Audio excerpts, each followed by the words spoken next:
Ngayon, ating pag-aralan ang unang serye ng Geometry Net ng Cube. Mula sa nakaguhit sa kaliwa na asul na face, magsisimula ang pagkakasunod-sunod ng paggawa ng mga net ng cube. Ano kaya ang magiging geometry net ng cube na ito? Pindutin ang stop icon at ating pag-isipan. Ngayon, atin itong tingnan. Una, ang geometry net mula sa isang cube. Sa umpisa, ibubuka natin ang mga face ng gawing kaliwa at ibabaw.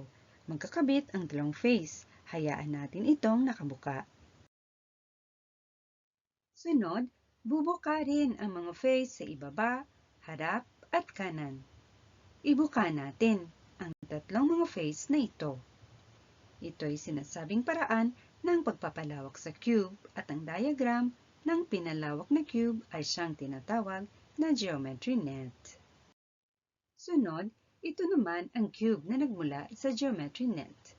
Sa umpisa, tutupiin natin ang mga face sa ibaba, harap at kanan.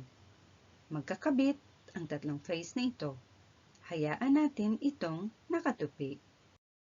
Sunod, tutupiin din natin ang mga face sa kaliwa at ibabaw. Tulad kanina, itutupi din ang dalawang face na ito. Gayon din, kapag pinaikot ang ganitong geometry net na kahit gawa sa ibang pamamaraan at nagresulta sa parehong hugis, masasabi natin na pareho ang mga geometry net na ito. Ito ang katapusan ng ating pag-aaral sa araw na ito.